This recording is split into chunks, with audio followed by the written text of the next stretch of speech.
السلام عليكم ورحمة الله وبركاته. حبايبي المبنوتات الأمارات السكريات اللي أنا بحبكم، لأن أنا أم وعندي بنت في سنكم.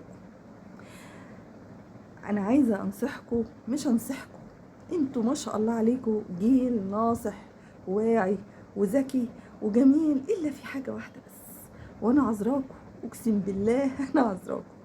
حبايب البنوتات من كتر ما شفتوا الفجور والامهات اختلوا في دماغهم والانحرافات واللايفات واللي تهز فانتوا ما بقاش عندكم اتزان نفسي. فانا عايزه اقول لكم كده كلام كأم بيني وبينكم كده، تعالوا معايا كده ندردش سوا.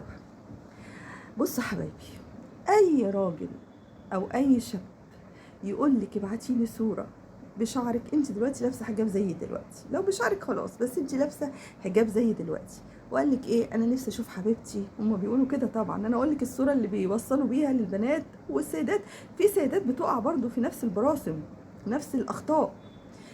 يقول لها انا نفسي اشوف حبيبتي بصوره بشعرها، نفسي اشوفك بقميص نوم، نفسي اشوفك مش عارفه بايه، انا بحبك، انا بعشقك، يجيب لها مره هديه يضحك عليها، يجيب لها مره مش عارفه حبه شوكولاتات كده بنكله، عشان هياخد مقابل الصوره دي عمرك.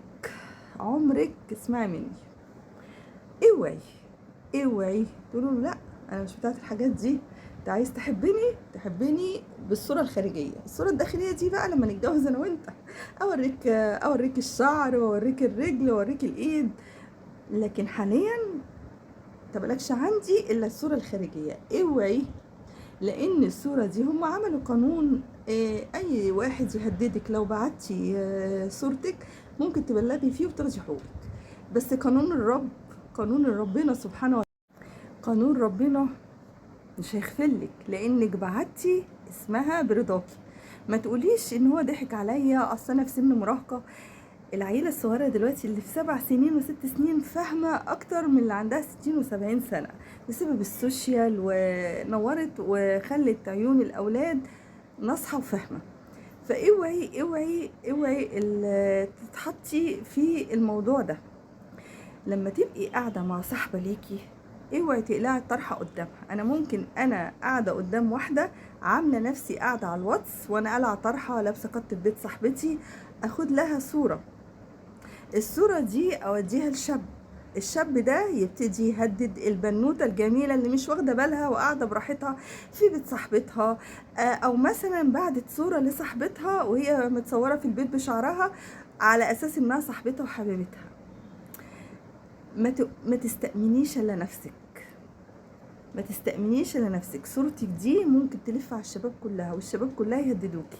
امال حالات الانتحار، على فكرة حالات الانتحار اللي بتحصل بتكون البنت مظلومة، بس بتكون عندها حسن نية، بتبعت صورة لصاحبتها فصاحبتها تبعتها لواحد فالواحد يهددها، وتقول له انت جبت الصورة دي منين، طبعا بتبقى بعتها لكام واحدة او بعتها لواحدة، فبتبتدي تخش في اكتئاب اللي بيؤدي لها الانتحار.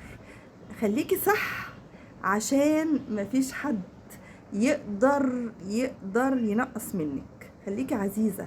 الشاب اللي هتبعتي له صورتك لو حتى اتجوزك هيتجوزك ببلاش، هيتجوزك ببلاش، لانه واخد منك حاجات تحت تهديد، الا ترضي بيه بقى وخلاص، ما هو معاه حاجات وسكرينات، دبلة بقى تمشي، ما فيش خالص قايمة ماشي، هتوافقي، لانك انتي بقيتي اسمك رخيصة.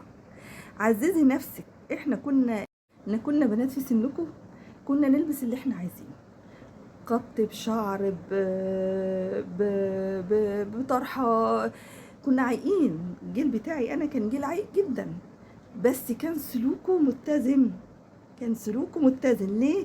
لان الام كانت دايما تقعد تنصح بنتها، خلي بالك، اوعي تحطي ايده على جسمك، اوعي تفرطي في كلمه الراجل بالساهل، خليكي عزيزه، خليكي دايما. الراجل هيجري، اسمعيني كأم، هيجري ورا البنت اللي عندها رقه وانوثه ومحافظه على نفسها.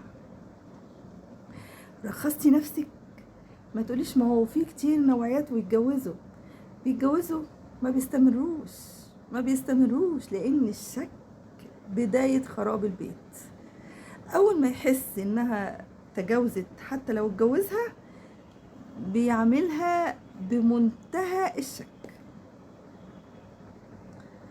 اللهم اني بلغت كل بنوتات الامارات اللي انا بحبكم، عشان انتوا جيل جميل. خلي بالكم من نفسكم. في الاخر كده مفيش راجل يستاهل الا جوزك حلالك بس. شكرا جزيلا.